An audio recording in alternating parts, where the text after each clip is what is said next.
Eyewitnesses say Nigerian forces opened fire on protesters in Lagos. Lagos, CNN protests against police brutality in Lagos turned bloody on Tuesday despite a statewide curfew, with eyewitnesses telling CNN that multiple demonstrators have been shot by soldiers. Demonstrators have taken part in daily protests across the country for nearly 2 weeks over widespread claims of kidnapping, harassment, and extortion by a police unit known as the Special Anti-Robbery Squad, SARS. Tuesday saw the state governor impose a 24-hour curfew and deploy anti-riot police to the city. One witness at the protests, Akinbosola Ogunsanya, said the shooting began after the lights were turned off at the Nigerian city's Lekki tollgate. "Members of the Nigerian army pulled up on us and they started firing," he said. "They were shooting, they were firing straight, directly at us, and a lot of people got hit. I just survived, barely." Ogunsanya added that barricades on either side of the scene were blocking ambulances. Another witness, Temple Onanugbo, said he heard what he believed were bullets being fired from his home nearby and that the sound lasted for about 15 to 30 minutes. Speaking to CNN from the scene of the shooting, Onanugbo said he saw multiple bodies laying on the ground when he arrived to help those injured. CNN has not yet been able to confirm casualties. The state government has ordered an investigation into the incident, according to the Lagos governor's spokesman, Boyega Akazal. According to a tweet by Akazal, Lagos Governor Babajide Sanwo-Olu has also advised security agents not to arrest anyone on account of the curfew. The protests at the Lekki tollgate have been mostly peaceful, with demonstrators singing the national anthem, staging sit-ins, and praying. Earlier in the day, Sanwo-Olu had imposed a 24-hour curfew, including the closure of all Lagos schools. Only essential service providers and first responders have permission to be on the streets of Lagos, which has an estimated population of more than 20 million people.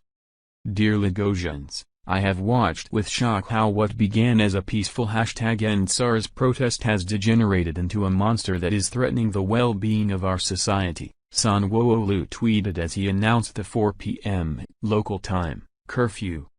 SARS was disbanded on October 11 and a new police unit to replace it will be trained by the International Committee of the Red Cross, ICRC, Reuters reported Monday.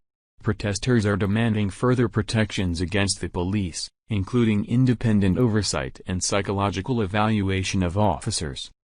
Death and severe injuries amid the protests have been reported since the weekend. Amnesty International said on its Twitter account Tuesday that it has received credible but disturbing evidence of excessive use of force occasioning deaths of protesters. A 17-year-old died in police custody on Monday in Kano, a city in the north of the country, after allegedly being tortured, according to the human rights group. Many protesters and journalists were assaulted by police and thugs in the capital Abuja on the same day. Videos on social media show dozens of cars belonging to protesters burning and Amnesty International said 3 people died. While we continue to investigate the killings, Amnesty International wishes to remind the authorities that under international law, security forces may only resort to the use of lethal force when strictly unavoidable to protect against imminent threat of death or serious injury, Amnesty also tweeted. Other videos show a mass breakout of hundreds of prisoners from the Benin Correctional Center in Edo State in southern Nigeria. It is uncertain who is to blame for the breakout, with protesters claiming it was staged by police. The Nigeria Police Force said in a tweet that protesters carted away arms and ammunition from the armory before freeing suspects in custody and setting the facilities alight. Edo State Governor Godwin Abaski imposed a curfew on Monday, tweeting about disturbing incidents of vandalism and attacks on private individuals and institutions by hoodlums in the guise of #EndSARS protesters. Riot police have been deployed across the country.